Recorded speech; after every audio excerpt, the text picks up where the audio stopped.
Graça e paz, bom dia a todos. Estamos agora iniciando, nesse sábado, nessa manhã de sábado, dia 6 de junho de 2020, mais uma live aqui. Nessa manhã temos a alegria de ter conosco meu querido amigo aqui, Carlinhos Queiroz, juntamente com o pastor Josivan, que está também nos acompanhando. Josivan, se você conseguir melhorar a iluminação aí do seu espaço, o seu rosto está muito na escuridão, viu? Talvez está com muita iluminação no fundo, aí dá uma olhadinha aí para ver se consegue melhorar. E eu vou pedir aqui já para o Carlinhos começar dando uma palavra aqui de saudação. Vamos liberar os microfones de vocês, por favor. E a gente vai então estar iniciando a nossa conversa deste sábado.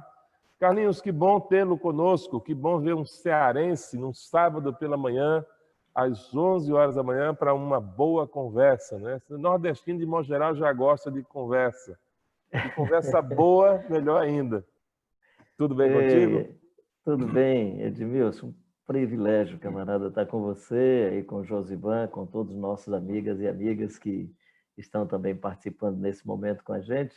Uma alegria muito grande. É como você diz, o nordestino ele começa a conversar quando ele vai se despedir do amigo, aí ele se despede na sala da casa, aí depois continua conversando na varanda, aí ele vai para o portão, continua conversando, aí o amigo entra no carro, ele fica na porta do carro e não para, porque sempre tem uma historinha a mais. Aí quando um conta a história, o outro puxa outra e eu lembro que isso já estou falando de fato de realidade. Sim, é verdade. Concreto, né? Eu tinha um casal aqui na igreja, já um partiu para a eternidade e a irmã não mora mais aqui na cidade, mudou para outro estado.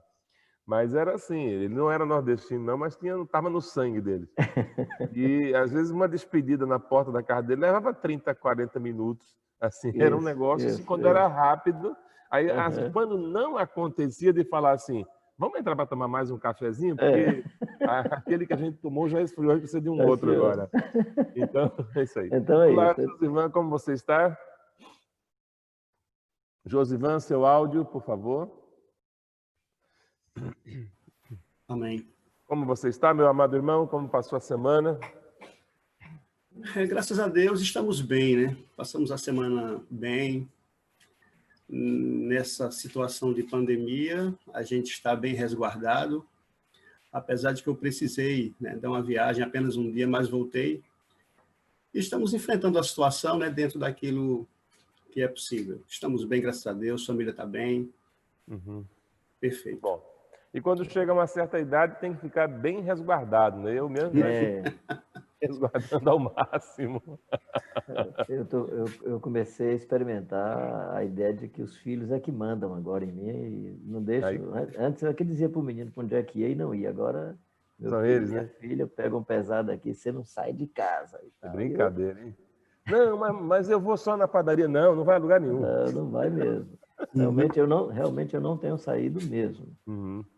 Eu tenho saído assim, mas muito, muito raramente, em circunstâncias muito específicas também. Exatamente.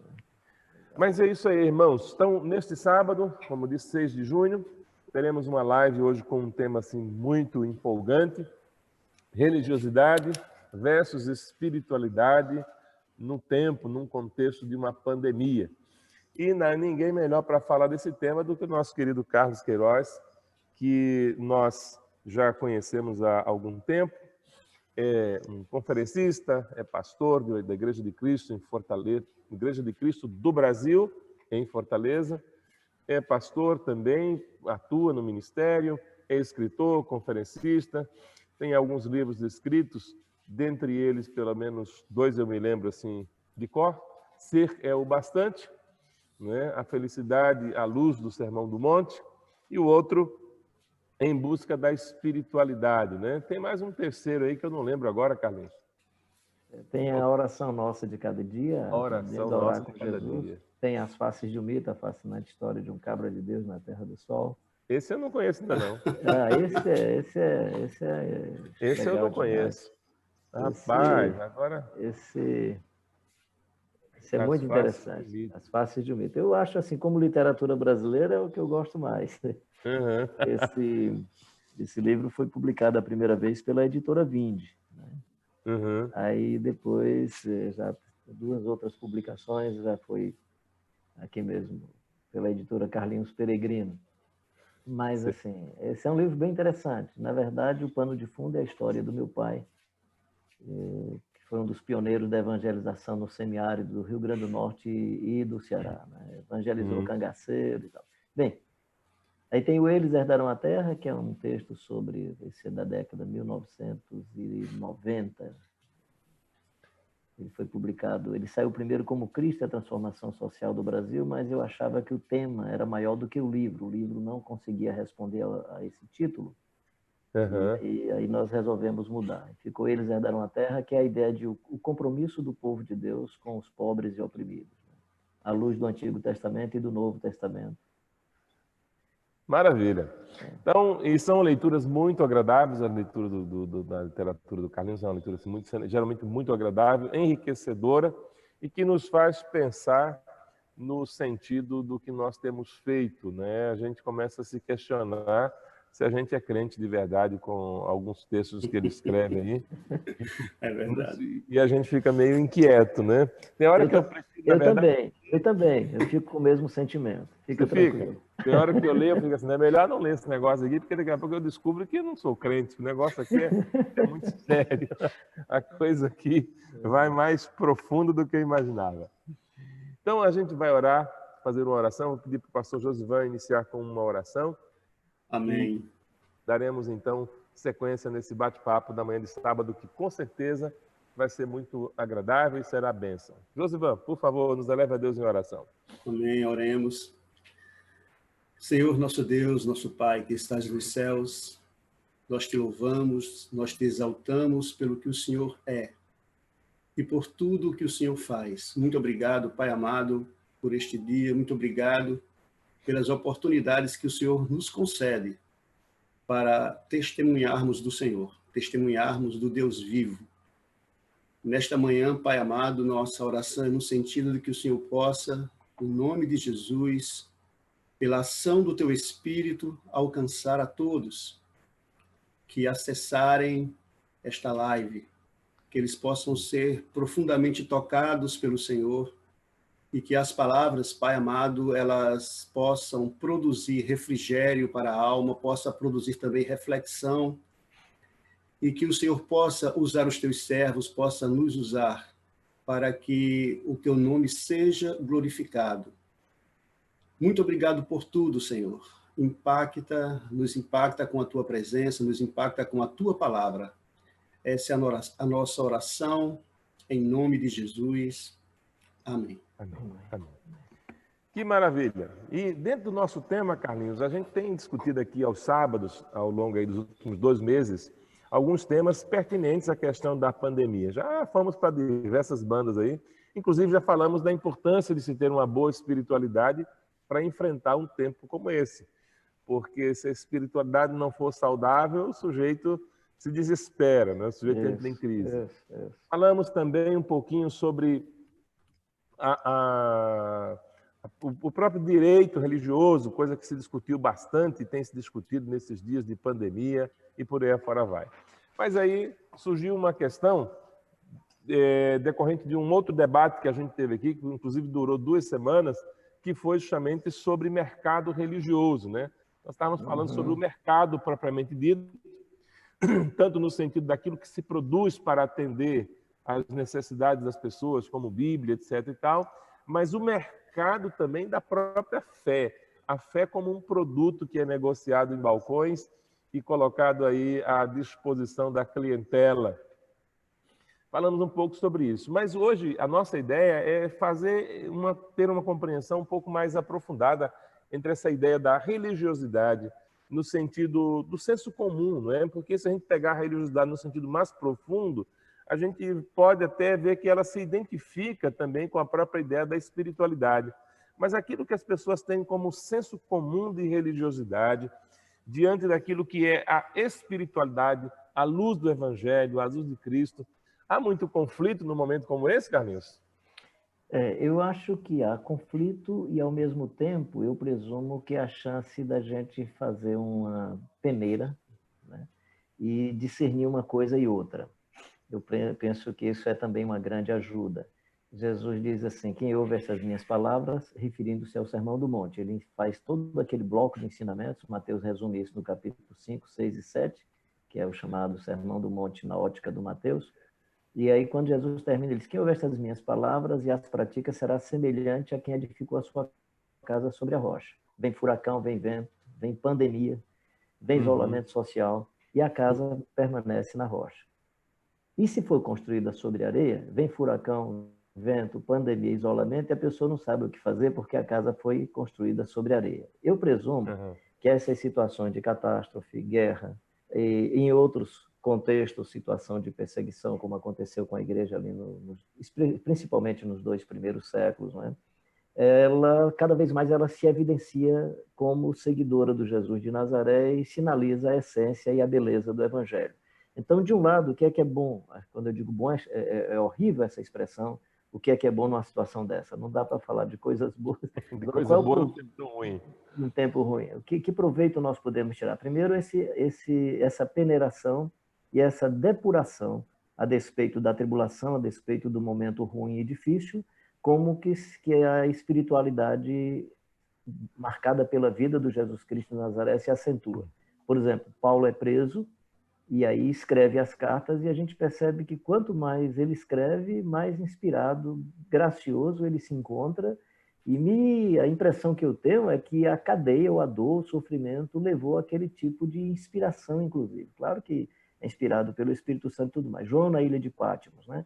Então, essas situações podem nos ajudar a fazer alguma filtragem. Quando eu vejo alguns ambientes, o pessoal super angustiado e preocupado porque não tem encontro, porque não está reunindo no templo, eu fico perguntando que tipo de modelo é esse que, numa situação como essa, entra em crise. Naturalmente, a gente quer abraçar os irmãos, quer se encontrar com os irmãos, mas eu tenho observado, e claro que não é só uma informação descritiva, do ponto de vista, inclusive financeiro, as igrejas que têm vínculos, que têm amizade, que as pessoas se conhecem, que conhece a irmã fulana de tal, o irmão fulano de tal, que conhece o filho dele, a filha e tal, essas igrejas, essas pessoas estão tão comprometidas com os vínculos que nem financeiramente padeceram. A igreja sofre, né? É verdade. Não sofre. Qual é a igreja que sofre? A igreja que vive de arrastão. Ela faz num domingo um evento e junta muita gente, naquele momento faz o arrastão financeiro, aí essa vai sofrer, porque não tem gente para entregar a moeda ali naquele momento. Qual é a outra que sofre? A outra igreja pequena, da periferia, que o pessoal não tem conta bancária, não usa uma outra tecnologia para passar o recurso, e todo mundo é diarista, trabalha com moeda, e só oferta naquele momento do ofertório. Então, esses 2 extremos, eu presumo que são as que mais sofrem. Então, esse momento serve para isso. Serve também para quê? Positivamente. Para ampliar nossa solitude e comunhão com Deus, comunhão com a família. O que eu tenho encontrado em comunicação, me comunicado com amigos. Rapaz, eu conheci muito mais meu filho. Como meu filho, claro, quando tem criança e adolescente, a probabilidade de tensão no ambiente familiar, se o espaço é muito pequeno, é muito maior, porque bem, então são essas lições que eu acho que a gente pode aprender, de solitude, de comunhão com Deus, de comunhão com as pessoas, e do outro lado essa espiritualidade solidária, de chorar com as pessoas que choram, de saber como é que a gente consola esses corações, como que a gente pode apoiar as famílias numa situação como essa. Enquanto a gente for falando, eu posso depois colocar alguns exemplos e algumas ilustrações disso. Ok, e aí quando a gente pensa nessa questão mas assim, se eu quero tentar fazer uma definição melhor para entender essa diferença entre religiosidade e espiritualidade, como é que eu consigo fazer melhor a compreensão disso? Deixa eu ver se isso aqui vai ajudar. Por exemplo, vou falar do Jairzinho, né? O Gerson. Estou me referindo ao meu tempo de adolescente assistindo a Copa de 70. A atividade é uma atividade esportiva. Aí ele faz o gol, corre e faz o sinal da cruz. Eu identifico aquele rapaz como sendo possivelmente de perfil católico. Ele está naquele símbolo dizendo que ele faz parte de um segmento religioso. Eu nem estou dizendo, e nem estou dizendo que o ato não seja espiritual. Ele é espiritual e religioso por causa do modelo e a simbologia que ele pratica. Tanto o Jairzinho fazia isso, o Gerson fazia a mesma coisa. Técnico de futebol que fica orientando o time com um santinho na mão. Para mim, esse ato dele é um ato místico, que ele quer, de alguma maneira, interferir pela mística no resultado do futebol. O cara vai bater o pênalti, ele segura ali para... Né? Então, eu acho que no momento que estou falando de um caso concreto, no momento que um jogador de futebol, o juiz marca uma falta no goleiro, e aí o jogador se apresenta, chega lá e cochicha com o juiz, que a falta não foi do adversário, foi ele que fez a falta, e que o juiz não deu o cartão amarelo, porque a falta foi ele que fez. Quando esse cara está fazendo isso, ele não está só fazendo... Ninguém identifica um ato religioso, mas identifica um ato ético. Sim. Tem uma jogada, um negócio bem interessante, que o juiz marca um pênalti, é um time europeu, o juiz marca o pênalti, o jogador que vai bater o pênalti não se conforma que foi pênalti, vai lá no técnico, combina com o técnico que vai chutar para fora, que não vai fazer. E de uma maneira muito explícita e clara, ele joga a bola para fora. Esse ato não é religioso, mas é ético. Certo. Esse camarada deve ter alguma formação que eu chamaria, nesse sentido, de espiritual. Então, o espiritual diz respeito a uma manifestação ética que gera vida, que sinaliza um comportamento adequado. O outro não, pode se benzer, fazer uma reza, levantar os braços. Por exemplo, os atletas de Cristo. Quando é que a gente identificava o atleta de Cristo? O cara fazia o gol e apontava assim para cima, certo? E aí, qual era a crítica que se fazia? Às vezes ele tinha feito o gol, levantava o dedo para cima, na próxima jogada fazia uma jogada desleal em cima do atleta. Comentaristas que não gostavam muito dos atletas de Cristo, que esse cara é dizendo que tem Jesus e faz uma jogada dessa, tal, tal. Então, enquanto ele fez um ato religioso, que era o gesto, né, a atitude não era espiritual. Estou só colocando essas sinalizações para dizer o seguinte: a vida tem muitas interações. Né? O Lutero dizia, antes da organização do protestantismo, ainda católico, ele dizia que era tão sagrado celebrar uma missa quanto ordenhar uma vaca. Ele não estava depreciando, a missa. Ele estava dizendo que o ato de ordenhar uma vaca, ou seja, esse ato para a vida, é um ato espiritual. E ordenhar uma vaca não tem nada de religioso. Né? Então, nesse sentido, como é que a gente percebe? O sinal da religiosidade é quando, eu presumo que, quando, através de uma manifestação, você identifica um segmento, você está fazendo um ato religioso. Não estou dizendo, inclusive, com isso, que em alguns atos religiosos nós não tenhamos manifestações de espiritualidade. Mas a gente vai perceber a espiritualidade quando se identifica as virtudes, quando tem manifestação de amor, de justiça, de misericórdia, de pacificação. Então, o critério para identificar a espiritualidade não é a manifestação pública, é a sinalização da vida. Então, se houve um sentimento de Deus profundo, aí eu não posso julgar. Edmilson está ali, aí está com uma manifestação que eu percebo que tem um sentimento de Deus profundo, eu tenho que dizer que é espiritual. Do lado de cá eu também tenho um sentimento de Deus, ou seja, a espiritualidade é marcada por esse sentimento de Deus, ou sentimento do sagrado. No Evangelho, qual é o critério? É se isso sinalizar humildade, se isso sinalizar amor, se isso sinalizar misericórdia, aprender de mim porque sou manso e humilde de coração. Então, o que a gente vai perceber na espiritualidade à luz do Evangelho é a manifestação da vida. Do outro lado, eu posso fazer uma oração, eu aproveitando aqui esse momento, né? Ali o George Floyd, né? Que o cara estava ajoelhado. Não tem cena mais bonita do que um cidadão ajoelhado, né? Sim. Mas eu posso estar ajoelhado asfixiando uma pessoa. Eu posso estar ajoelhado orando para Deus matar os meus inimigos. Eu posso estar ajoelhado assassinando. O ato é espiritual, mas não tem a beleza do Evangelho. Então eu posso de joelhos matar, mas eu posso de joelhos resgatar a vida. Então, como é que a gente vai perceber a espiritualidade marcada pela vida do Cristo? O Barrabás é livre e o Cristo é crucificado. Poxa, aí Josivan, aí coloca a gente numa situação complicada, né, Josivan? Porque aí agora a gente tem uma cultura de religiosidade, de modo geral, de espiritualidade, que ela tem que ser sempre muito externada, simbolicamente. Porque as pessoas, né, no senso comum, a espiritualidade ela precisa ser simbólica, ela tem que ser vista nesses atos simbólicos, né? Se você entrou no templo e não se ajoelhou é porque você não é espiritual, né? E muitas vezes, né, a questão também de que a religiosidade ela se apresenta simplesmente de forma mecânica, sem ter o entendimento daquilo.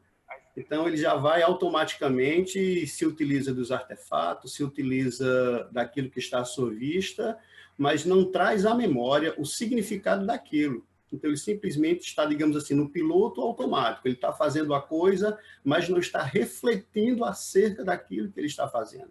Então, isso também tem, acredito eu, tem a ver com a religiosidade, simplesmente a religiosidade, que não tem a essência em si. Eu conheço pessoas, a gente conhece muita gente que vai e presta aquele, digamos assim, ao culto mecânico, sem entendimento. Ele não sabe o que é que está fazendo, ou simplesmente vai, se benze ou se faz alguma atitude, mas essa atitude não tem, digamos assim, uma consciência em si. Ele fez porque ele aprendeu, mas não caiu em si ainda. Ok, antes da gente continuar, lembrando aqui, nós estamos aqui recebendo aqui irmãos de todo o país, inclusive de fora do país também na nossa live, que estão aqui participando. Alguns estão mandando abraços aí, que não tem como ler isso aqui tudo, é muita coisa, para mandar abraço para o Carlinhos, para o Josivan, falando aqui da importância do tema. Então, diversas pessoas que têm feito comentários. Muito obrigado aí a vocês por estarem conosco nesse momento tão especial. Mas voltando para a nossa temática, Carlinhos, então, quando eu penso num contexto como esse, que é o contexto da pandemia, e a pandemia ela trouxe uma desestruturação econômica, social, emocional, ela trouxe uma desestruturação também política. A gente vê que o nosso país estava, esse negócio estava ruim, agora está pior. A pandemia conseguiu desestabilizar mais ainda a situação. E a questão que eu vejo é o seguinte, mas quando vem para a questão da espiritualidade, ela pode ter um impacto negativo também? Você diz a espiritualidade tem um Sim, impacto... a espiritualidade pode sofrer com uma situação dessa de pandemia? Por isso que eu estava tentando, deixa eu pontuar mais uma vez, eu posso, até para deixar bem claro, essa história da espiritualidade de um modo geral e a espiritualidade marcada pela vida do Jesus ou pelo perfil do Jesus de Nazaré. Uma espiritualidade marcada pelo perfil do Jesus de Nazaré, ela sofre menos nesse contexto. Quando eu digo sofre menos, ela sofre menos no sentido de que a elaboração é mais intensa. Ou seja, o Getsemane é uma dor profunda, mas ele sabe que vai viver. O Calvário também, né? Então, ele se realiza, mas padecendo. Então, nesse sentido, a espiritualidade de Jesus, que é proposta por Jesus, ela funciona no deserto, ela funciona na manjedoura, ela funciona no Getsemane, ela funciona no Calvário, ela funciona em todas as situações, em todas as circunstâncias da vida. Ela funciona na celebração litúrgica, e levantando-se, pegou o livro do profeta Isaías e leu. Então, Jesus foi lá e leu o profeta Isaías. Hoje se cumpriu essa escritura. Mas tem situações que são contraditórias e ela vai bem. No caso da religião, ela tem um problema numa pandemia, ou no isolamento social, ou numa situação de catástrofe, numa situação de perseguição, porque toda religião depende de lugar sagrado. Ela depende de dia sagrado. E ela depende de objetos sagrados. E a religião depende também que tenha um agente mágico entre a divindade e o devoto. E aí o devoto fica nessa dependência. Sem um agente mágico, o devoto se sente ninguém. Ele não tem acesso à divindade porque ele precisa do apoio do agente mágico. Seja esse agente mágico sacerdote, eu estou usando aqui agente mágico no sentido mais amplo e técnico da palavra, que é esse intermediário entre o devoto e a divindade. E aí esse agente mágico, o lugar sagrado, faz falta tremenda numa situação como essa, né? Por isso que em algumas circunstâncias as pessoas estão em crise, porque elas só desenvolvem a espiritualidade se elas tiverem um altar, se elas tiverem um local, se elas tiverem um templo. E aí no Evangelho Jesus propôs que você é o templo do Espírito Santo. E aí como você é o templo do Espírito Santo, essa dicotomia ou essa separação do humano e do divino se acaba, porque Deus habita em você. Então, o fato de Deus habitar está resolvido.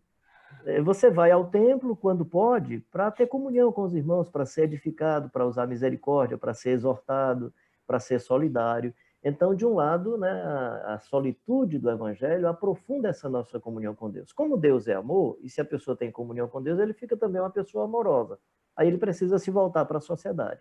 Então, a solitude, o solideus que é pleno em amor, se torna solidário. E qualquer seguidor de Deus, do Jesus de Nazaré, que em solitude vive com ele, fica também solidário. Então, o que é que a pandemia faz, por exemplo, com quem é seguidor de Jesus? Ele vai possivelmente fazer um exercício de busca de Deus, de aprofundar sua comunhão com Deus, de desfrutar do silêncio, da comunhão com a família, e não vai se isolar por causa do amor. Aí vai tentar ser solidário com aqueles que choram, com aqueles que sofrem. E aí vem então o detalhe. No momento como esse nosso, brasileiro, que não é só brasileiro, o mundo vive uma pandemia de violência. Há mais de 15 anos eu venho falando sobre isso, sobre a violência no mundo, sobre a violência nos esportes, a violência no trânsito, a violência nas músicas. A gente vai cantar música na igreja, o que tem de música com sinais de violência. Peguei meus inimigos e os atravessei, e por aí vai, né? Então, nós temos toda uma linguagem de violência. A gente vive uma época, eu uso essa linguagem até para provocar mesmo, assim, nós estamos numa época que as pessoas vomitam violência, e quem gosta da violência não pratica, simplesmente lambe o vômito da violência, fica lambendo o vômito, fica degustando o vômito da violência. Então, e aí, o que é que acontece no caso brasileiro? Como essa violência e os extremos, os extremismos, seja de esquerda e seja de direita, se degladiando, faz da pandemia um tema político. No lugar de fazer da pandemia um instrumento, aliás, uma situação grave para a gente resolver, a gente faz disso um tema político. Se eu falar aqui hidroxicloroquina, se eu disser que eu sou contra, eu sou de um lado. Se eu sou a favor, eu sou de um lado. Eu nem sou médico, nem nada. Mas, assim, se falar, já deu problema. Qualquer tema que você falar hoje, ele vai ser tomado como... E aí a gente tem que se posicionar, né? Acho que de maneira mais propositiva, né? Eu acho que, por exemplo, quem segue o Evangelho, ele vai ser contra qualquer forma de ditadura, seja ditadura comunista, seja ditadura fascista, seja que ditadura for. Ele vai, se ele propõe o Evangelho e a vida do Jesus de Nazaré, ele não vai assimilar nenhum tipo de ditadura. Então, nesse momento, a espiritualidade precisa, inclusive, nos ajudar a discernir qual é a nossa proposição. O que é que nós estamos anunciando? Senão, nós vamos só alimentar cada vez mais guerra e briga. E se violência gera violência, guerra gera guerra. Eu acho muito bonito isso que está acontecendo nos Estados Unidos. Para mim, tem alguns símbolos ali fantásticos. Por isso que eu falo dessa história do cara ajoelhado sobre asfixiando uma vida até tirar a vida. Mas aí eu vejo outras cenas onde jovens ajoelhados, militares, policiais ajoelhados, depois se abraçando. Impressionante como o ajoelhar-se gerou o abraço, né? Então, esses símbolos, né, de resistência ativa, mas pacífica, eu acho muito bonito. Se nós pudermos, no Brasil, propor algum tipo de resistência pacífica, né, se Deus pudesse me iluminar nisso, eu gostaria de ter um tipo de resistência pacífica e ativa, né? E aí a espiritualidade pode aflorar, trazendo vida, trazendo chance de reconciliação, trazendo chance de aproximação. Já pensou na cruz, e o Evangelho é belo nesse sentido, né? Jesus diz, hoje mesmo estarás comigo no paraíso, para o indivíduo que para a sociedade é o bandidão, e ao outro que é o cara, que aparentemente é o cara que está garantindo a segurança, mas está praticando violência, e aí pega uma lança e vaza ao lado de Jesus, aí Jesus, Pai, perdoa. Então Jesus consegue interceder por um e pelo outro, né? Nesse ponto aí, Carlinhos, essa semana eu assisti uma live com o Neil Barreto e ele fez uma colocação muito interessante, justamente nessa linha que você está falando, de que essa polarização hoje, ela cegou tanto o nosso entendimento que nós começamos a excluir as pessoas.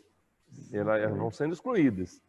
Eu não quero saber, não. Se você está do lado tal, você não tem nada a ver comigo, você não faz parte do meu reino. Você está fora do meu reino.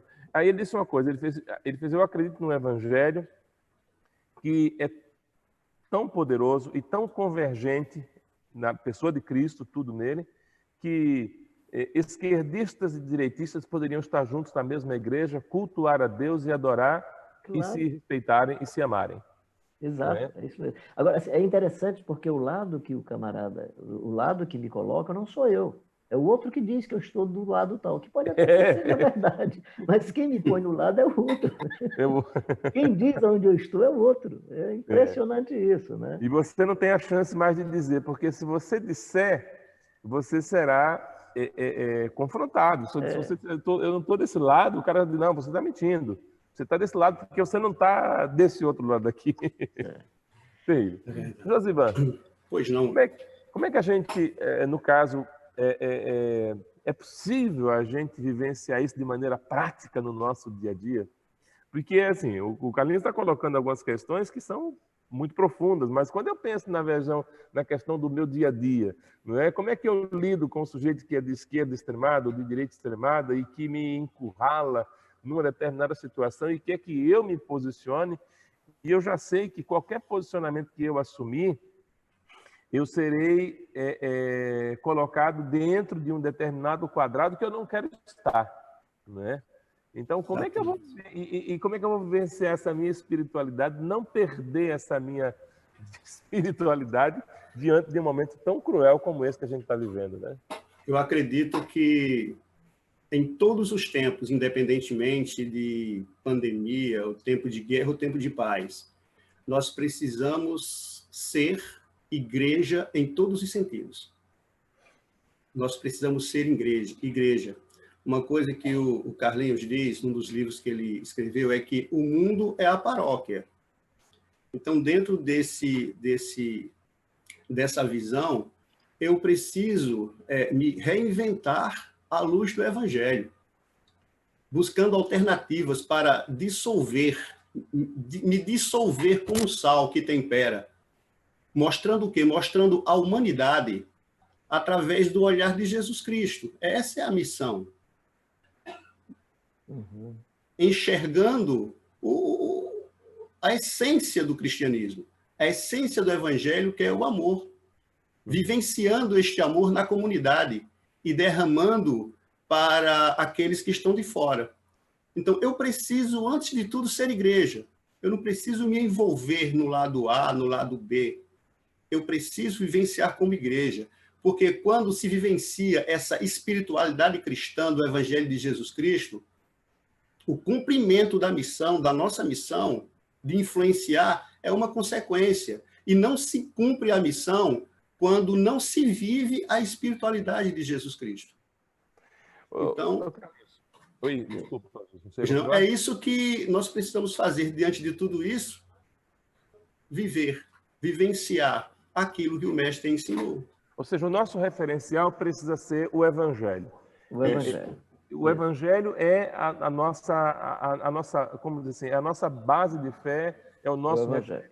Tudo aquilo que está fora do Evangelho precisa ser descartado, não é necessário. Exatamente. Agora, eu queria ver, Carlinhos, contigo o seguinte.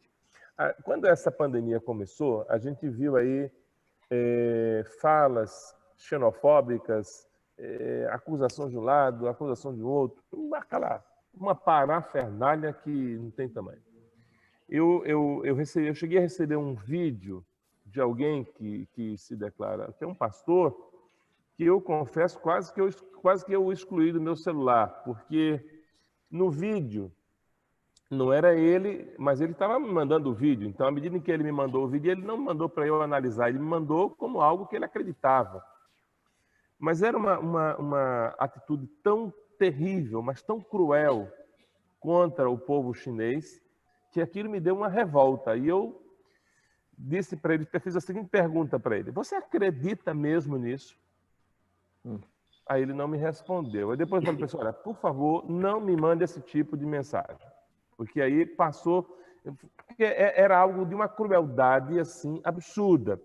Aos meus olhos, contraria efetivamente tudo aquilo que o Evangelho me diz sobre amar alguém que fosse meu inimigo. Imagine alguém que não é nem meu inimigo. Agora, a questão que eu queria levantar é a seguinte: como é que, à luz do Evangelho, como é que o cristão hoje pode olhar, o discípulo de Jesus, olhar para uma pandemia como essa e se posicionar de que forma? Eu pensando na pandemia, eu vou olhar como um castigo divino, como uma ação tramada por governo A, B ou C. Como é que a gente olha para um negócio desse? Eu espero que a ciência, num futuro breve, esclareça isso bem para a gente, né? Que o rastreamento de como esse vírus chega possa ser identificado.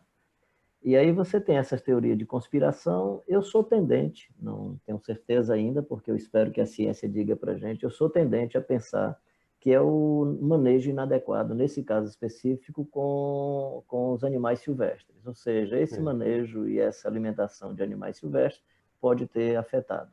Isso é importante a gente pensar como ilustração, inclusive, para outras coisas, que tem a ver com desmatamento, e várias outras coisas que eu chamo de consequências do pecado. Ou seja, a natureza está aí posta com todo o seu equilíbrio. Quando nós geramos qualquer desequilíbrio, alguém vai sofrer com isso. Quando o ser humano faz isso com a natureza, é a própria natureza quem sofre. Só que, às vezes, a rebordose é para cima do ser humano. Então, isso permanentemente vai acontecer. Se eu faço uma agressão pesada sobre a natureza, ela vai responder naturalmente, faz parte do processo natural, né? O manejo inadequado da região amazônica pode causar problemas climáticos no sudeste do país.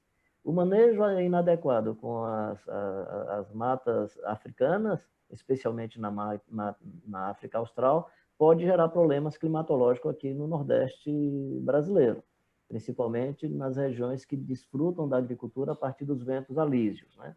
Então, ou seja, o manejo inadequado pode gerar uma pandemia como essa que está acontecendo. Eu presumo que nesse aspecto é consequência do pecado, mas o pecado de não tratarmos bem do ambiente ecológico, de não tratarmos bem do que já estava estabelecido por Deus sobre como é que a gente lida com a natureza, como é que a gente lida com o meio ambiente. Então, eu entendo nesse aspecto como sendo isso. E tem uma maior dificuldade contra qualquer teoria de conspiração, né? Eu acho um desrespeito se a gente não, porque não se tem nenhuma elemento, identificação, né, viável. Então, e é interessante, Carlinhos, nesse ponto que você colocou, porque vamos supor que essa sua hipótese seja verdadeira. Vamos partir da ideia que essa hipótese seja verdadeira, né? Que o fato de comer, matar, comer determinados animais silvestres poderia estar conectado, relacionado com essa questão da pandemia. Mas é muito interessante que é fácil eu olhar e enxergar isso no outro. O outro faz isso.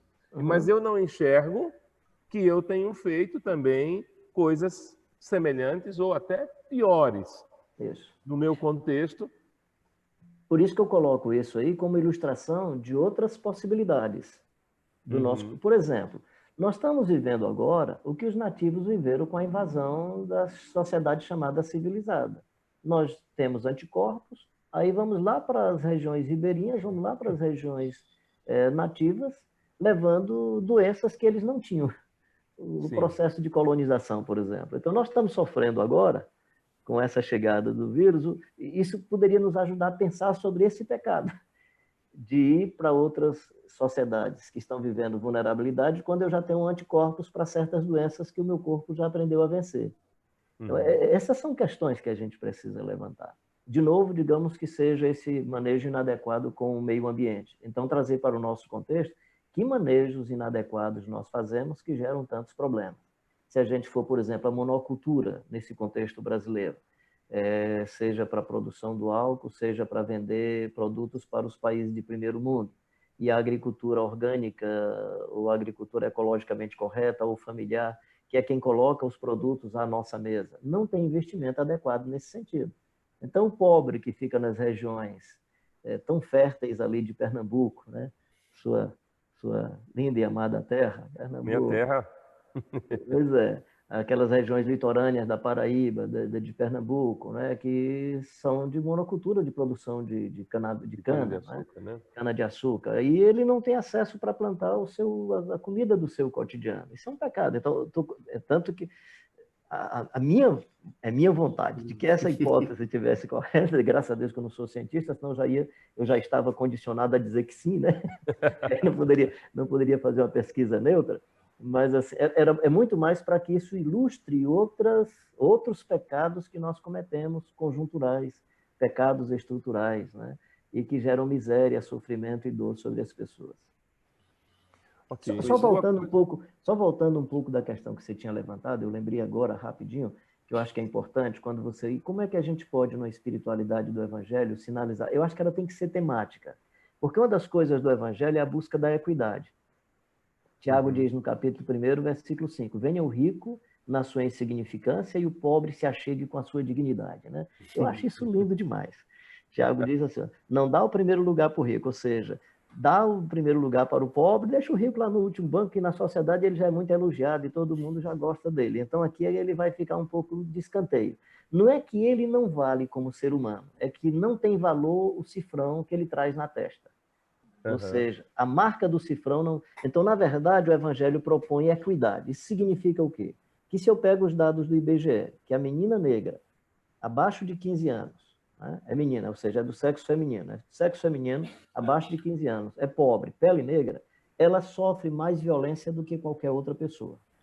Então, a igreja precisa ter cuidado, porque esse ser humano é o mais vulnerável. Se a gente faz uma junção desses indicadores, dos nossos diagnósticos sobre as pessoas que sofrem violência, a mais vulnerável é a menina negra, pobre, tem no máximo 15 anos, né? E vive aí nessa periferia, ela é suscetível à exploração sexual, ela é suscetível... Né?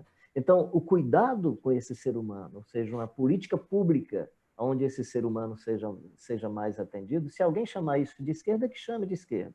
Outro tema, por exemplo, eu sou a favor da vida. Se alguém me propõe o aborto, e teoricamente, interiormente, por princípio, eu sou a favor da vida. Alguém vai ter que me convencer por outros argumentos, eu acho difícil ser convencido, que a gente deve tirar a vida de alguém. Eu não quero tirar a vida de ninguém. Mas aí, esse menino que sobreviveu no ventre, que sobreviveu com suplementação alimentar até os 5 anos, que sobreviveu com alimentação na escola, um suplemento alimentar na escola, e chegou a 12 anos, 13 anos, a gente vai matar agora esse menino?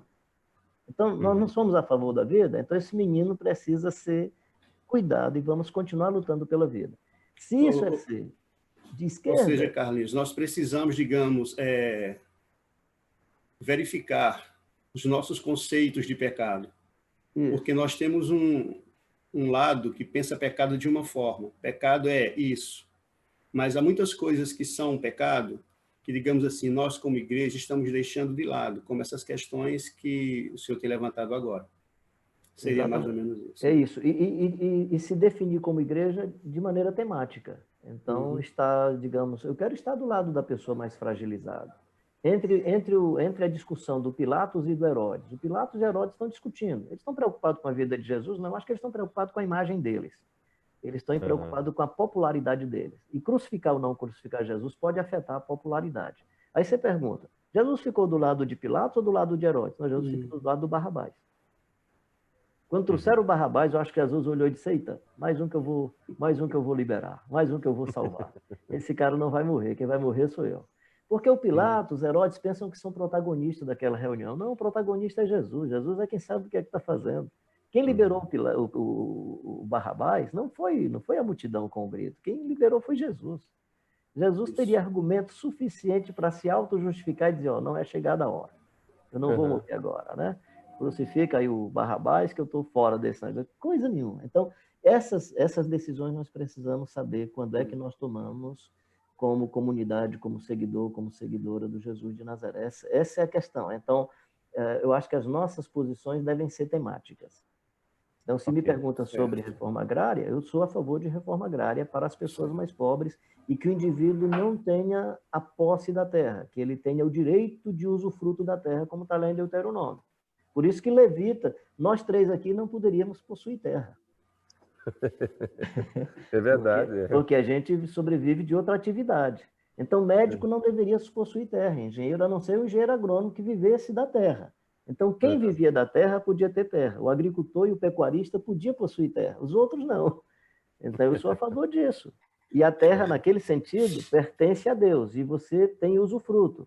Por isso que os judeus, de meio em meio século, faziam uma revisão de posse de terra, que era o ano do jubileu, que não se tem registro histórico, nem nos textos bíblicos que eles fizeram, mas estava proposto, né?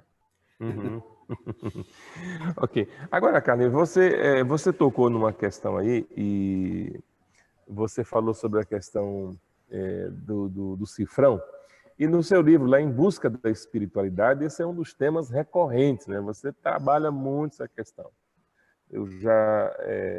E uma das questões que eu queria levantar é o seguinte: você é muito incisivo quanto à questão do perigo desse anseio pelo lucro, né? Do perigo que ele representa para a espiritualidade de Jesus, do Evangelho, né? Você é muito incisivo nessa questão. Por que esse anseio pelo lucro é tão danoso à espiritualidade do Evangelho de Jesus? Rapaz, porque essa é uma atividade danada de enganosa, de traiçoeira, ela é muito sutil, né? Por isso Jesus diz assim, não podeis servir a Deus e as riquezas. Para mim, de todas as divindades, a mais terrível é a riqueza, porque ela é uma divindade que promete saúde, como também a gente vê Deus prometendo saúde para a gente. A riqueza, ela promete bem-estar, ela promete moradia, ela promete segurança, ela promete status, ela promete uma vida completa. Então, o risco do indivíduo, né, amar o mamon, né, a riqueza é muito grande. Jesus diz, não podeis servir a Deus e as riquezas, a Deus e a mamon, porque são... E aí ela é muito sutil. É diferente de você ter um ídolo materializado que, com o tempo, você vai descobrindo que ele não respondeu às suas questões. Mas o dinheiro, ele tem essa... Ele é danado para responder algumas questões. Chega num ponto que ele não responde mais nada. E graças a Deus por isso. Esse é um aspecto. Mas o outro aspecto na religião, que é mais grave, dessa vinculação da religião e do dinheiro, é porque no imaginário coletivo, quando o sacerdote abençoa um objeto, faz um piripaco espiritual sobre o objeto, ele faz uma magia sobre o objeto, as pessoas acreditam que ele agregou valor ao objeto. Por exemplo, eu espero que as pessoas que estão nos escutando entendam bem isso e depois vocês arrumam isso na igreja. Que é o seguinte, a crença é tão grande que nós agregamos valor ao objeto que nós oramos pelo pão e pelo vinho e o pão e o vinho fica mais importante do que as crianças, ou mais importante do que o visitante, porque nós agregamos no imaginário coletivo. As pessoas acreditam que o sacerdote ora pela água, se ele ora pelo pão, pela hóstia, pelo vinho, ele agrega um valor tal que os objetos são mais importantes do que as pessoas. Então, a religião, ela traz um prato cheio para o charlatão. Na matriz religiosa, se eu vendo sal no comércio, eu vendo por R$ 2,50, R$ 3 um quilo. Na religião, eu posso pegar 1 quilo de sal e fazer em 20 pacotinhos de 50 gramas, abençoar cada pacotinho, e quem der R$ 1, eu digo que o camarada tem uma fé muito pequena. Ou seja, enquanto o comerciante consegue lucrar 50 centavos com 1 quilo de sal, o agente mágico da religião, ou nesse caso, o empreendedor mágico da religião, da indústria da fé, ele vai conseguir manufaturar esses objetos de maneira mais interessante porque ele tem um valor agregado.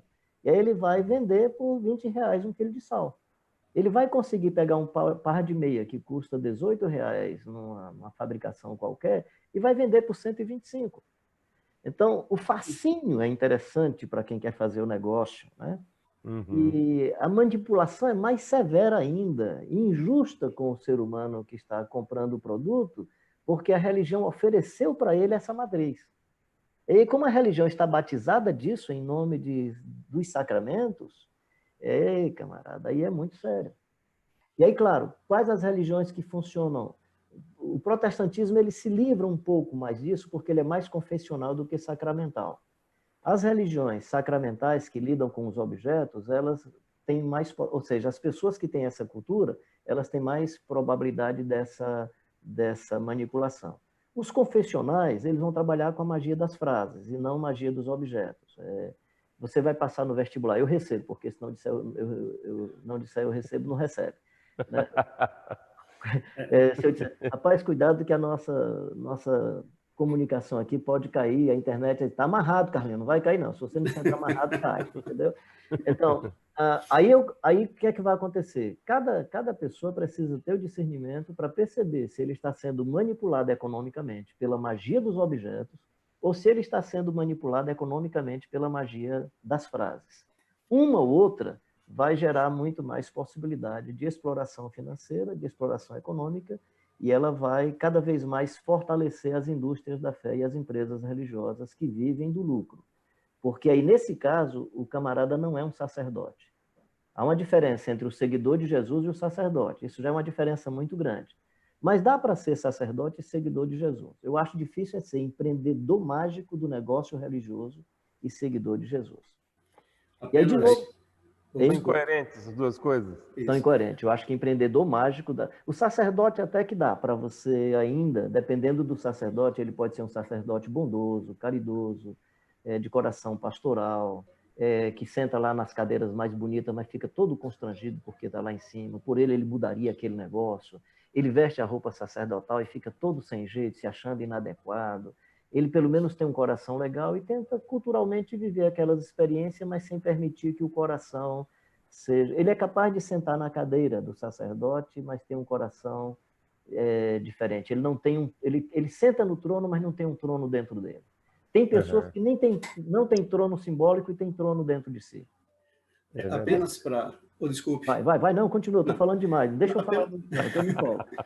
Apenas eu estava ouvindo essas palavras, estava ouvindo um certo líder aqui religioso, um pastor que tem acesso à mídia, e ele estava dizendo que há uns 20 anos atrás encontrou com um desses líderes religiosos dessas igrejas neopentecostais. E esse líder religioso neopentecostal chegou para ele e disse: olha, eu gosto muito do que você fala, e o que você fala está certo, só que não dá certo. Aí, mas por que não dá certo?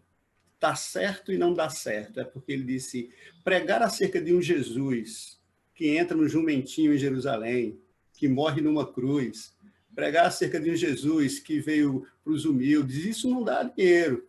Não. Então, isso não dá certo. Então, a gente vê essa coisa muito tênue acerca da compreensão do fato. Ele disse: eu sei que está certo. Entretanto, eu não vou por esta linha, porque esta linha, para mim, não dá certo. Então, o que é que ele está buscando? Está buscando exatamente o lucro. Está buscando o mamon. Ele não suporta. E isso me faz lembrar também uma expressão que você, Carlinhos, usou nos livros, acerca da decodificação da fé. Alguns não receberam esta graça de decodificarem a fé. E eu acredito que seja mais ou menos isso. Ele tem um entendimento apenas teórico, mas a fé legítima do Cristo crucificado ainda não foi decodificada na vida dele. Que é uma resposta humana à revelação do Espírito Santo. Não foi carne nem o sangue quem tu revelou, mas meu Pai que está no céu. Exatamente. Então, para mim, isso é inusitado, cara. Esse é o negócio mais extraordinário da vida, é esse Espírito Santo que vem e dá uma rebuliço. A administração da graça. Faz você diz. Em falando ainda da idolatria, você fala que um dos piores tipos de idolatria é a ego-idolatria, né? Que o ególatra, ele é o mais danoso de todos, né? Porque enquanto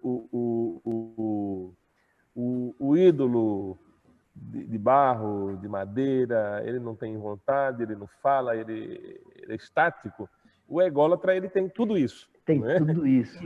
Tudo isso. Aí a questão é assim, quando a gente estuda psicanálise, a gente entende psicologia que o narcisista, ele é um ególatra por natureza, né? E é o cara que ama a si mesmo mais do que a qualquer outra coisa. Quando a gente pensa num contexto como esse, e a gente vê no cenário evangélico brasileiro, a gente vê muitos líderes com essa característica, né? Pessoas extremamente ególatras. Eu vou dar alguns exemplos aqui, depois eu queria que você comentasse sobre isso. Um determinado pastor comentou comigo que ele foi conversar com um líder de um determinado movimento e ele fez uma pergunta para esse líder. Era um determinado assunto e o líder olhou para ele e falou assim: rapaz, isso aí é assunto de papai e mamãe, criança não tem que saber disso não. Caramba. Aí o cara ficou assim, eu que não estava junto, eu fiquei desnorteado com uma resposta tão assim radical, ou seja, você não é nada, você não tem direito de saber alguma coisa. A gente vê também, eu teve um outro caso bem interessante, de um sujeito que estava num contexto como esse, e ele foi participar de um evento de igrejas muito focados nesse tipo de coisa, né? Dessa questão da cultura da honra, do reconhecimento, disso, daquilo outro. E ele foi, e quando ele chegou lá, ele ficou assim, chocado, porque ele tinha um carro velho, e chegou lá, todos aqueles líderes que estavam ali tinham carros excelentes. E ele chegou na igreja, mas ele esculachou com a igreja, porque a igreja até agora não tinha honrado ele de forma adequada. A igreja, então, fez um esforço assim, absurdo, comprou um carro 0 quilômetro, um carro nacional, e deu para ele de presente. Ele se contentou por pouco tempo, mas ele foi participar de um outro evento de um nível mais elevado, e quando chegou lá, aquela turma tudo só tinha carro importado. Rapaz, aí ele chegou na igreja, foi outra, aí dividiu a igreja, arrebentou com a igreja, foi um caos total. Essa questão da... Como é que a gente consegue lidar com essa questão dessa egolatria? Não ser um ególatra de carteirinha. Como é que a gente lida com um negócio desse? Como é que a espiritualidade me ajuda Legal. a livrar desse miserável aí? Não deixa eu esquecer, porque o importante é eu colocar isso à luz do Evangelho. Deixa eu primeiro colocar dentro dessa matriz religiosa.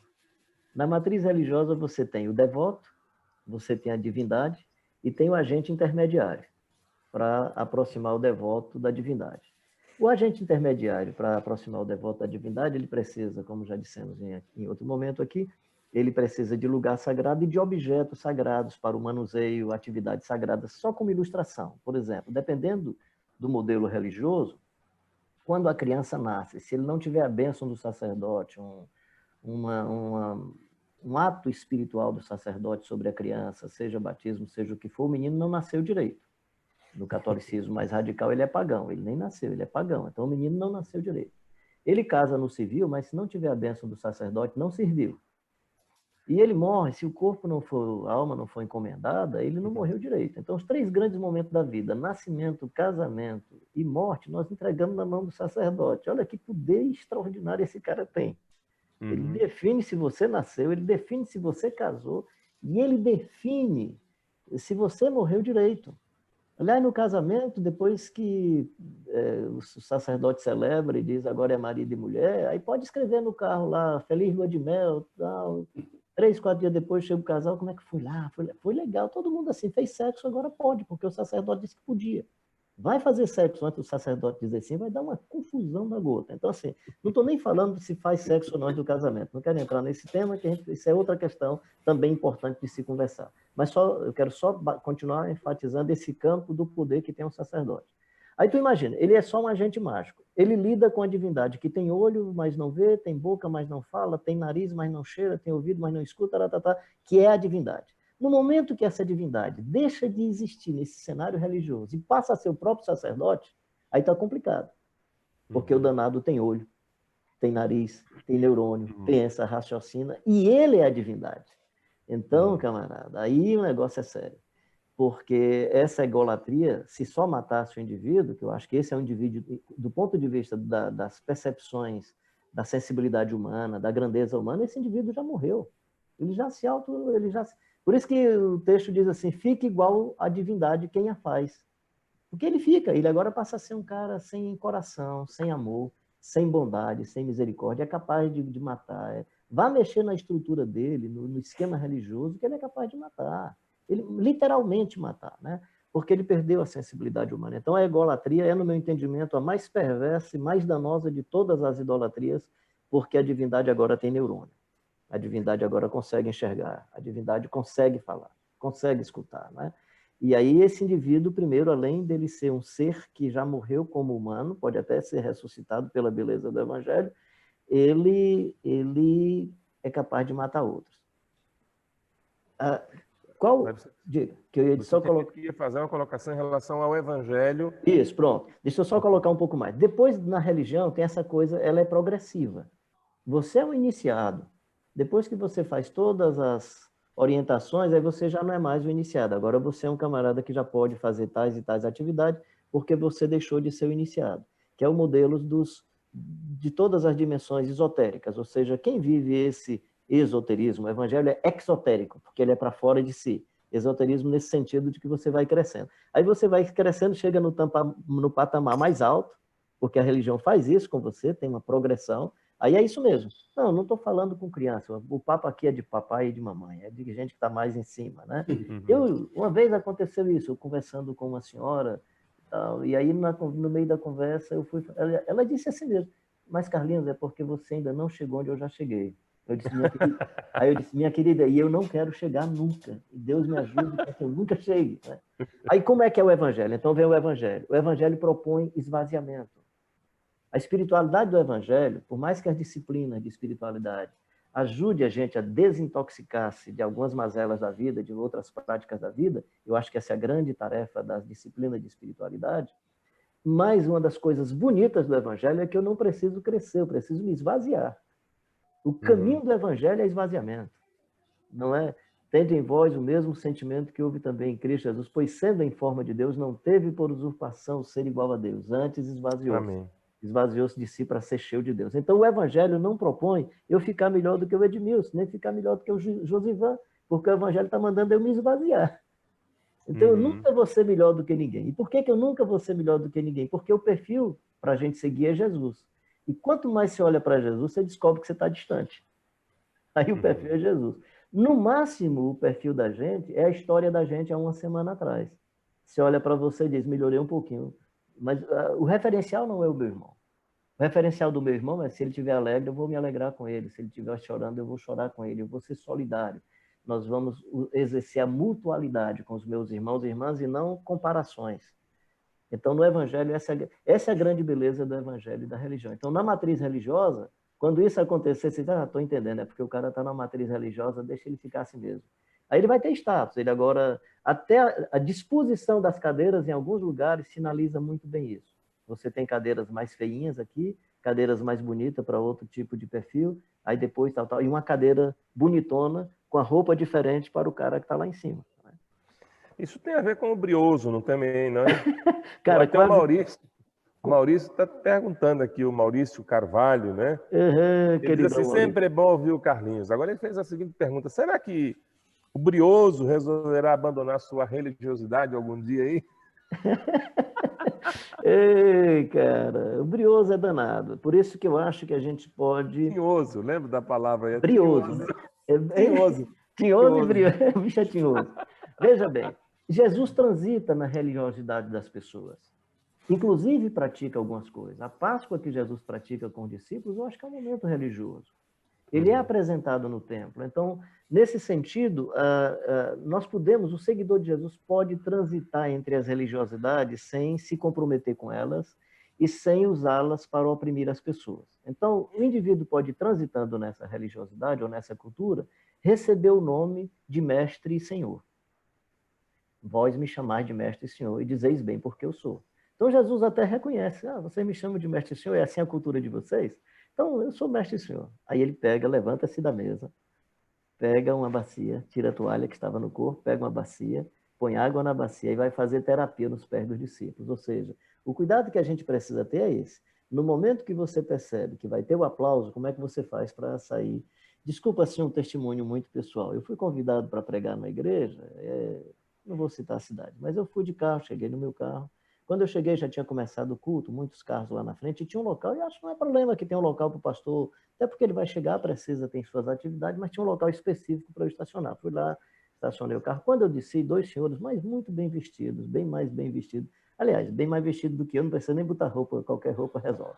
Mas eles estavam lá bem, né? Aí, quando eu cheguei... Brioso não foi nesse dia, não? Não, Brioso, cara, Brioso está dizendo que vai me denunciar, que eu estou promovendo nele uma opressão. Ele está dizendo que é prisão domiciliar indevida, né? O pobrezinho não tem mais saído de casa de jeito nenhum. Bem, aí quando eu cheguei, ele disse, nós vamos conduzir o senhor até o púlpito. Aí eu olhei assim, né? Era aquele bancos de um lado e do outro, um tapete vermelho muito bonito, um templo muito bonito. Eu disse, mas o púlpito ali na frente? Ele disse, Eu digo, não, cara, eu estou velhinho, mas eu não erro o caminho daqui para ali, não vou escorregar, não, pode ficar tranquilo. Aí disse, não, mas faz parte do cortejo. Aí quando faz parte do cortejo, forte. Aí foi que eu disse, eu digo, então você vai me desculpar, meu querido, se é um cortejo, porque eu cheguei, eu quero ir pelo corredor aqui do lado, tem uma outra entradazinha aqui. Aí ele disse, tem. Eu digo, mas o pastor, eu digo, não, você disse para ele que foi eu que decidi e fala para ele que eu vou preferir ficar aqui. Aí, ou seja, eu não queria criar nenhum problema e não quero ser arrogante com isso. Mas eu não queria alimentar aquela comunidade de que quando eu fosse andando, todo mundo ia se arrepiar e sentir um negócio. E eu com essa cara assim de Frei Damião, talvez tivesse mais facilidade de gerar esses arrepios nas pessoas. Então, eu acho que a gente tem que discernir quando que a sandália de corinho que você usa é um instrumento de arrogância, de humildade, arrogância, de espiritualidade, lidar com isso o tempo todo. Então, eu não quero estar julgando os outros, mas eu quero me julgar por dentro. Então, a espiritualidade de Jesus é uma espiritualidade que vai sempre propor esvaziamento. Então, no momento que o brioso passar a ser uma imagem de poder e de não sei o quê, então tem que descartar o brioso. E no momento que algum gesto de simplicidade puder parecer uma arrogância, uma prepotência sobre os outros, de que é mais espiritual do que os outros ou melhor do que os outros, aí você tem que botar o brioso mesmo que não goste dele. É terrível, né? Mas o que é interessante, Carlinhos, é que eu lembro que uma vez eu cheguei numa cidade e alguém foi me buscar no aeroporto. Né? E foi me buscar, tá, tranquilamente, já fiquei contente demais que alguém tinha ido me buscar, já estava de bom tamanho. Mas a pessoa que foi me buscar não me conhecia, né? E começamos então a conversar, tal, daí que ele perguntou o que eu fazia, o que eu estava indo fazer ali, etc e tal. Aí eu disse para ele que era pastor e que estava indo lá para uma reunião, que eu estava, naquele momento, ocupava uma função institucional e eu estava indo então para tratar de um assunto institucional. Aí o rapaz ficou assim, meio pálido, falou, "Ô, rapaz, se eu soubesse que o senhor era o presidente e tal, eu tinha vindo com um carro melhor."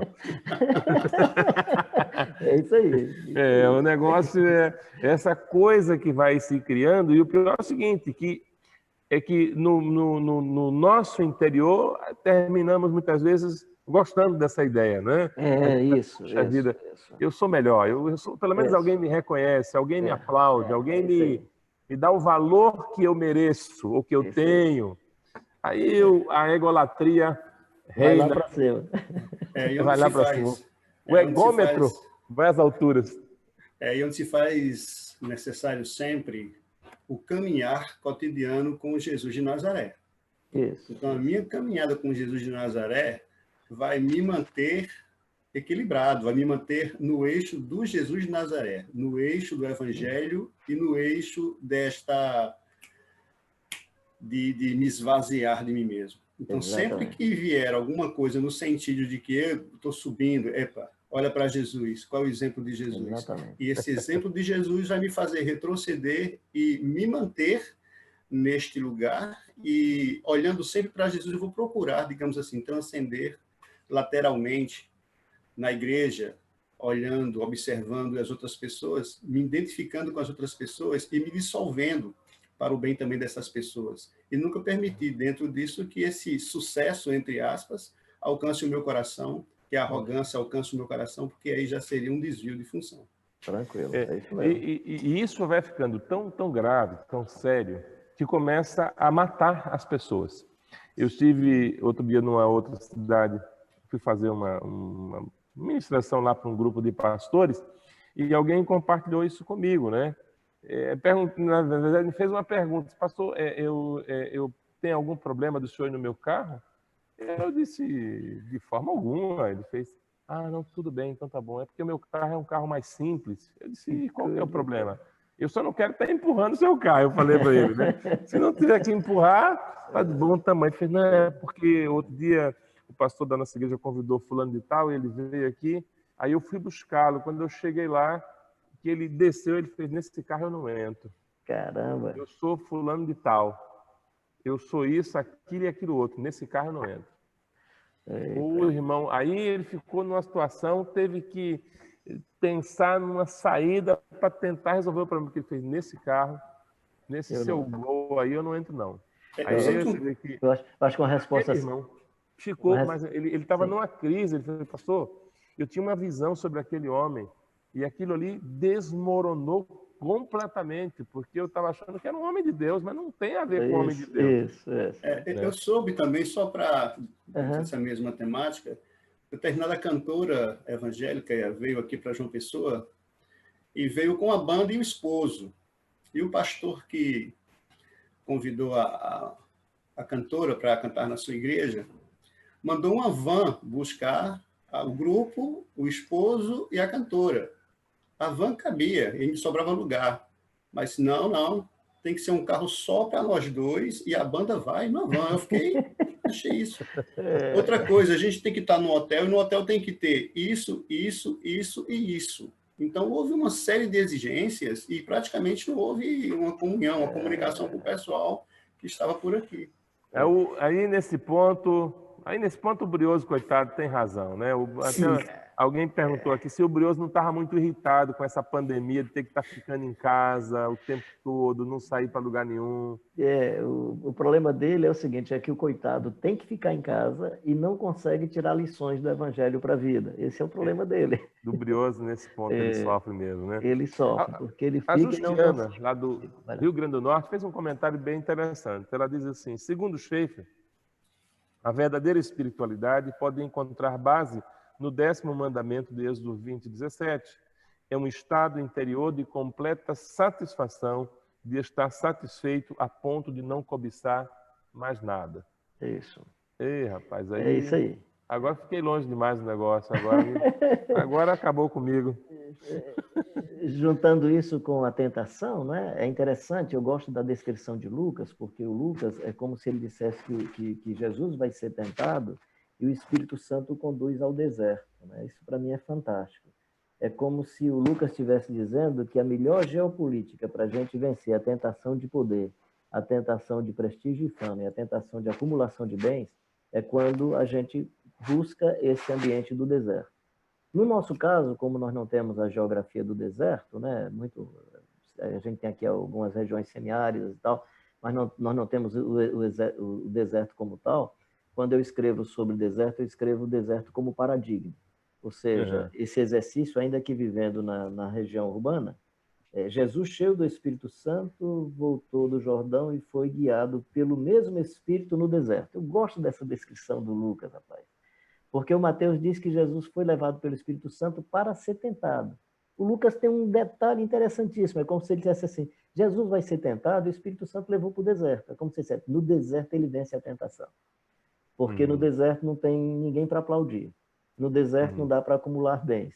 Transformar pedra em pães, ninguém vai ver. Então é melhor ir para o deserto, que você não vai... Então, assim, E se a gente olhar para o deserto da Judéia, a região que diz, Jesus estava ali no entorno da cidade, da antiga cidade de Jericó, é uma região feiosa, viu? Região que não tem, só tem pedra, montanha, pedra e temperaturas assim muito distintas entre o dia e a noite, frio e calor intensos. Então é uma coisa assim, é um dos lugares em que ninguém quer estar, né? Ninguém em sã consciência diz assim, olha, eu prefiro o deserto, eu prefiro o Caribe, né? O Caribe, o Brioso amaria estar no Caribe, né? Desfrutando daqueles coquetéis servidos ali na beira da praia e tal. Aí Jesus diz assim, rapaz, você tem que ir para o deserto, né? Agora, o ególatra não consegue enxergar esse negócio, não? Não, porque ele tem que estar tudo em torno dele, né? Todos os olhares e todas as pessoas. E tudo que acontece, inclusive, já não é mais Deus, é o poder dele. Por isso que é incrível. O ególatra, ele não acredita em Deus. Ele acredita nele. É a oração dele que move Deus. É o poder dele que dobra Deus. Deus está a serviço dele. Está a serviço dele. E o Deus dele, né? Assim, o Deus da divindade, que ele estabelece como sendo a sua divindade, está a serviço, né? Está a serviço. Ele decreta, ele determina, ele é poderoso, cara. O ególatra é poderoso, é um cara terrível. Por isso, misericórdia. se é um cara que acha que domina Deus, imagina o resto do mundo, né? Galera, você faz uma conexão muito interessante sobre a questão de espiritualidade e missão. Você faz uma conexão aí muito boa quando você diz que a espiritualidade pode ser entendida como uma experiência humana no campo da fé, enquanto que a missão é a resposta ética a esta fé. Exatamente. Num tempo como este, como é que a gente pode fazer essas duas coisas andarem juntas? Aí eu aproveito a colocação que a amiga fez aí do Francis Schaeffer, não estou me referindo a ele em si só, mas aproveitando para ampliar essa questão, né? Às vezes você tem algum tipo de literatura, e eu acho importante essa busca do sentimento de Deus, né? Como é que a gente sabe que teve um sentimento de Deus profundo? Seja na experiência monástica, seja na experiência do que o Francis Schaeffer escreve e outros narradores aí da Europa e tal, que esse sentimento de Deus, no Evangelho, ele desemboca num sentimento pelo outro. Não tem como a gente viver uma comunhão profunda com Deus, o Deus que plenamente ama, sem que a gente gere solidariedade e amor para as outras pessoas. Não pode ser um sentimento de Deus onde eu me fecho e eu vou para a minha experiência monástica e me isolo do mundo. Tem que ser uma experiência que nesse encontro profundo com Deus... Então, num momento desse, por exemplo, o que é que provavelmente vai acontecer com as pessoas que quiserem tirar bom proveito dessa situação? Do isolamento, né? De buscar a Deus, de aprofundar a sua espiritualidade, cuidar da saúde, quem sabe mudar os hábitos alimentares, conviver mais com a família e procurar ser solidário. E aí, vou citar questão muito pessoal por causa da chikungunya que eu tive há uns 3 anos atrás, algumas sequelas e tal, e eu não posso, provavelmente, eu não pretendo nessas circunstâncias ser afetado pelo Covid-19, né? Mas aí tenho que me cuidar muito. Por outro lado, mesmo me cuidando, aí eu tenho aquelas pessoas mais idosas que não têm acesso a essas tecnologias que a gente tem, fico ligando para essas pessoas, sabendo como é que elas estão. Nós temos um grupo de pessoas mais jovens que se encarregam de suprir as famílias mais carentes com cestas básicas, com kit de higiene e coisas dessa natureza. Então, como é que a gente vive esse momento sem se isolar totalmente, né? Buscando alguns mecanismos, alguns meios de aproximação, de solidariedade. Nós não podemos nos fechar nesse mundo. O que eu posso fazer do ponto de vista de gerar alguma informação mais contundente, fazer o possível para que as pessoas possam ser resistentes, possam lutar por justiça, pela verdade, né? Por exemplo, eu tenho animado a todos os pastores, pessoas que eu conheço, mentira é filha do diabo, fake news, seja de onde ela vir, é mentira, cara. Então não fica propagando mentira, não socializa mentira, porque a sua credibilidade vai ficar afetada. Você pode, daqui a pouco vão dizer, fique calado na igreja, porque você mentiu tanto que cada vez que você mentir, essa é uma das possibilidades hermenêuticas, inclusive, sobre aquele texto que as mulheres fiquem caladas na igreja, é que começou a ter discursos de mulheres, provavelmente utilizadas por poderosos para contar mentiras. Uma das probabilidades, não estou dizendo que ela é a única, tem outras hermenêuticas para esse texto, delas ficarem caladas na igreja, é que havia tanta mentira na cultura atribuída a certas mulheres, que diz o seguinte, é melhor que vocês fiquem calados do que o pessoal achar que você está mentindo. Claro que isso não tem uma... Eu estou colocando isso mais como ilustração do que como hermenêutica e usando o texto porque provavelmente as pessoas que estão nos escutando aqui possam entender isso. E, por favor, isso não tem nenhum discurso sobre o ser feminino, como sendo o ser que fala muito, até porque eu sou homem que gosto de falar e acho que falo muito mais do que minha esposa, que é bem caladinha. E manda em mim para valer. Mas assim, só falo uma vez. Então, assim... só para dizer o seguinte, que a gente precisa, nesse contexto, discernir bem esses nossos caminhos de espiritualidade à luz do Evangelho e fazer com que a experiência nos transporte para a solidariedade. Que a experiência também nos ajude a discernir, é o que eu estou chamando de tirar a poeira e a casca da nossa experiência religiosa, de tal forma que evidencie-se muito mais o Evangelho do Jesus Cristo de Nazaré. A experiência pode nos ajudar nisso também, que é possível ser solidário, que é possível sermos mais amigos, mais sofrer com os que sofrem, chorar com os que choram, consolar as pessoas que precisam de consolação. Então, esse é um momento, não é um momento fácil, né? Por exemplo, a família da minha esposa tem sofrido mais do que na minha família não tem havido nenhuma evidência. Estou falando família, as pessoas mais próximas, meus irmãos, minhas irmãs e tal. Graças a Deus estamos todos bem. Mas a minha esposa, a mãe está na UTI, já está com um bom tempo. A mãe, que é a mãe do coração, que criou toda a família desde a infância, adolescência, está hospitalizada ainda dependendo de respiradores artificiais, né? A irmã dela, mais jovem, inclusive casada com um pastor, saiu do hospital tem poucos dias. Então, a família toda afetada. Nós temos que ser solidários, estar juntos nesse momento, orar, interceder e pensar em outras famílias. Acredito que uma das coisas mais importantes da igreja para essa ocasião é a solidariedade. E a outra é esperar. Faz parte da espiritualidade do Evangelho esperar, né? Esperei com paciência, né? Essa paciência e a espera é uma das coisas mais bonitas da espiritualidade. Romanos 12 nos diz para sermos pacientes na tribulação, né? Isso. E paciência tem a ver com esperar, né? Com essa Esperar. capacidade de manter-se equilibrado, manter-se estável, ainda que as circunstâncias sejam as mais adversas.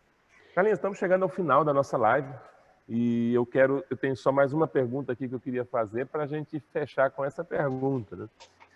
No seu livro, Em Busca da Espiritualidade, você diz que existe um escandaloso vínculo entre religião, corrupção e violência no atual contexto brasileiro. Eu li esse negócio aqui e confesso que eu não entendi foi nada. Dá para explicar para a gente aí de onde você tirou essa ideia? Na época que eu estava escrevendo esse texto, eu penso que foi mais ou menos na mesma época, ou pouco tempo, eu estava muito marcado por aquela experiência de 3 camaradas que se confessavam, e acho que sim, do mundo evangélico, que participaram das corrupções, mensalão e outras, né? E levaram dinheiro nas bolsas, e eles depois se juntam, os 3 estão num momento de oração, e quando eles oram no final, dizendo em nome de Jesus, um outro vai e olha assim e diz assim, eita, que paulada. Então, os caras mexendo com dinheiro, reza ou oração, como queira chamar, e depois, eita, que paulada, eu digo, caramba, religião, corrupção Corrupção e e violência. violência estão presentes o tempo todo. Quando eu vejo o pessoal fazendo arrastões em momento de celebrações religiosas, né, leva as pessoas para um catarse, às vezes através de músicas que tem muito mais adrenalina para os braços, move muito mais adrenalina para os braços e para as pernas e tira os neurônios, né, tira a capacidade de raciocínio. Naquele mesmo hora o pessoal pega dinheiro, depois começa com linguagem de violência. E aí não precisa ir muito longe. Pessoal evangélico que está me escutando, por favor, não toma isso só como uma percepção sociopolítica, mas quando eu percebo na Marcha para Jesus o pessoal falando que é para Jesus a marcha e fazendo sinais de arma, quando eu percebo o mundo evangélico falando em armar as pessoas, né? Eu sou da geração, meu pai evangelizava cangaceiro, e uma das frases assim muito evidente era: troca o parabelo por uma Bíblia. A intenção era colocar uma Bíblia na mão de todo mundo que tinha uma arma. Hoje a gente quer colocar uma arma na mão de todo mundo, né? Em nome da defesa. Se é no tempo do Davi, não é, que não tinha pelo menos parece que ainda não tinha bem estabelecida a conceituação de Estado, onde o Estado providencia a segurança pública, se o Estado falha nisso é outra coisa. Então a gente vai e escreve a falência do Estado e começa tudo de novo. Porque aí no tempo do Davi ele diz assim, tenha muitos filhos, antes dele atuar o Java, para quando os seus inimigos chegarem à porta, você poder pleitear contra os seus inimigos. Era uma outra concepção. Nós vivemos uma concepção muito mais interessante de Estado, onde eu não preciso matar o outro, onde eu preciso ter uma proteção mínima, mas não preciso matar ninguém. Então, assim, quando eu olho para as nossas liturgias, né, não é só olhar para o cenário brasileiro no seu contexto mais amplo, eu percebo muita corrupção, eu percebo muita violência, isso vinculado a essa matriz religiosa. Ou seja, é muito simples a matriz religiosa ir para dentro do Estado. Qual é o perigo? O Estado, quando se diviniza, ninguém pode criticar o Estado porque ele é divino. No momento que você tem um tipo de estatização divinizada, é complicado, porque eu não posso dizer nada com o que é divino. No momento que eu tenho uma religião casada com o Estado, a tendência da religião se corromper é muito maior. Estado e religião juntos, eles promovem naturalmente a violência. Isso aconteceu com as formas de colonização apoiada pelos bispos, pelos sacerdotes, seja de perfil católico, seja de perfil protestante. As colonizações foram feitas com a bênção dos sacerdotes e com a exploração. Então, isso é um risco muito grande que nós corremos no momento. E aí corremos o risco de ser uma sociedade religiosa desacreditada. A única coisa que não me entristece nisso é porque o evangelho vai continuar sendo acreditado. O evangelho de Jesus de Nazaré, o jovem que caminhou, o menino que nasceu na manjedoura, que viveu na desprezível Nazaré, na Galiléia dos gentios, terra de Zebulon, que quando faz entrada em Jerusalém, faz entrada montado no jumentinho. Só voltando à história lá do cidadão que disse que o carro, que não era aquele carro, né? Se fosse um cearense assim do meu tipo, que fosse buscá-lo, ele disse, não, o senhor aguarda aqui um pouquinho que eu vou já trazer o transporte que o senhor vai ter que arranjar, um jumentinho ali. Ó, esse aqui foi o que Jesus veio. Se o senhor é seguidor de Jesus, esse aqui, desculpa que realmente eu me equivoquei, eu trouxe um carro para o senhor ir, Eu não lembrava que era no jumentinho que o senhor tinha que ir. Monta aí, por favor. E é sem sela, hein? Você vai no osso, né? E quem é de zona rural sabe o que é montar no jumentinho no osso, né? É terrível. Então, assim, é nesse sentido, né? Que religião, corrupção e violência, quando os três se casam, a sociedade vai sofrer muito mais. Porque você não pode reagir, porque a religião está divinizada, né? A corrupção é feita disso. Isso, de certa forma, se a gente fizer uma análise do Novo Testamento na época de Jesus, essas três coisas estavam muito conectadas, né? Demais, camarada. A corrupção, a violência, né? E tudo conectado com a questão da própria religiosidade, né? Por isso que eles crucificam, apedreja, a violência está presente, né? E a corrupção estava presente no templo. É uma coisa muito pertinente mesmo. Está me vindo aqui a memória, eu sei que o nosso tempo está pouco, é até uma forma de eu me comprometer também. Eu estou escrevendo um texto, já estou no 4º capítulo, que é Judas suicidou-se, seu espírito continua vivo. A ideia desse texto é: Judas foi ao Bank of Jerusalém para abrir uma conta bancária.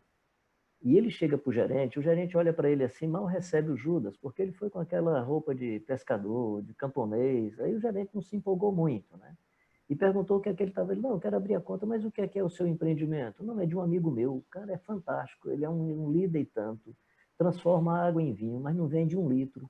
Ele pegou e multiplicou 5 pães, 2 peixes, deu para muita gente, sobraram 12 cestos. Ele desperdiçou, não vendeu para ninguém, não fez negócio nenhum. E eu tomei a iniciativa. Aliás, depois desse negócio, desse texto de Judas, estou pensando que não foi Jesus que criou a tesouraria, foi o Judas mesmo. Aí o Judas diz: eu tomei a iniciativa de tratar desse negócio. E o Judas começa a falar. Aí o gerente pergunta sobre: mas que valor você tem? Qual é o lastro que você tem para abrir a conta?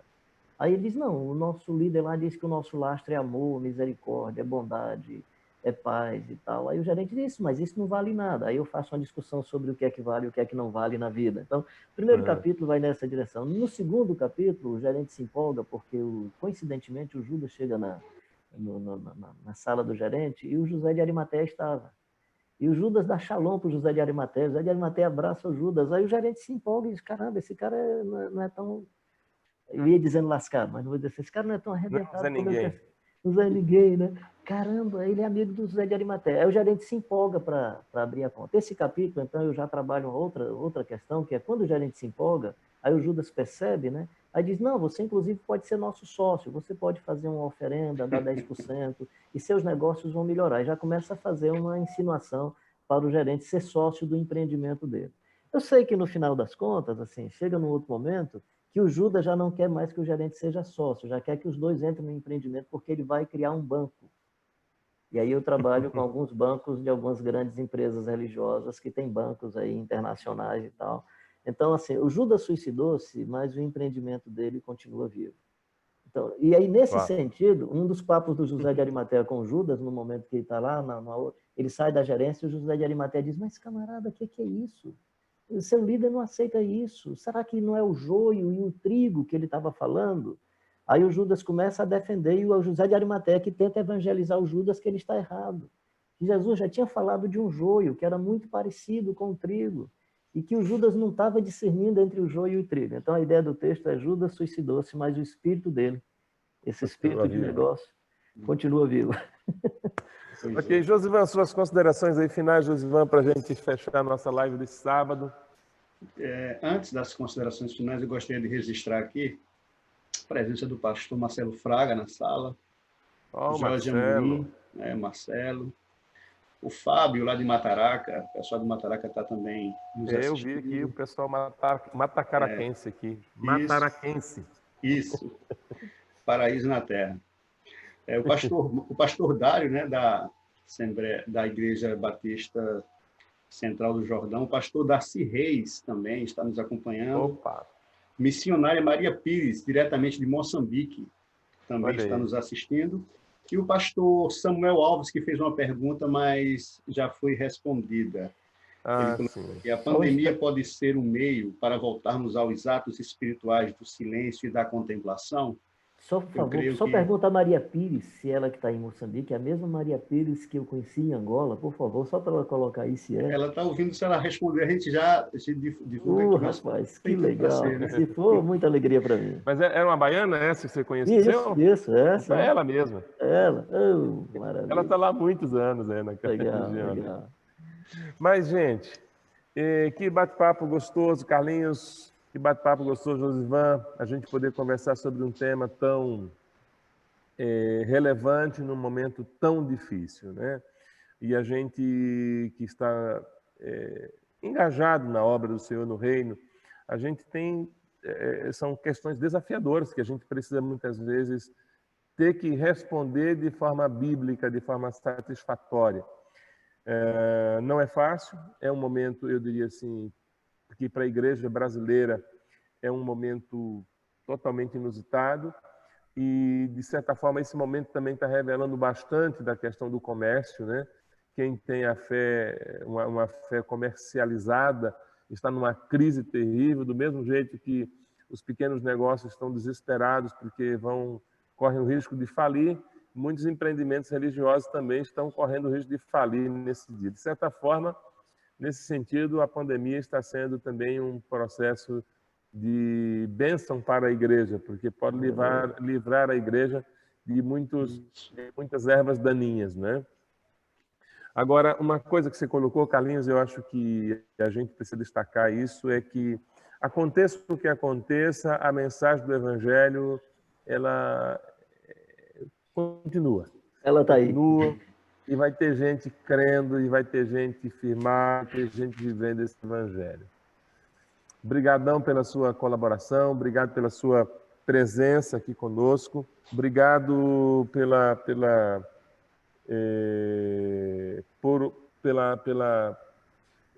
assim, presteza de nos ajudar nesse momento, tá bom? Com relação aqui a Maria Pires, ela já respondeu aqui, falou que não é ela não, eu estou enganado também aqui, essa é outra Maria Pires, essa Maria Pires Costa Canhoso, ela disse que não esteve em Angola não, então Tá é uma legal. outra Maria Legal. Pires. Mas estamos aí, obrigado a você que ficou conosco nessa manhã. Essa live vai estar disponibilizada no canal da CBNPE. Você pode depois acessar e compartilhar com os seus contatos também. Um grande abraço a todos. Muito obrigado. Em nome do Senhor Jesus, somos gratos mesmo.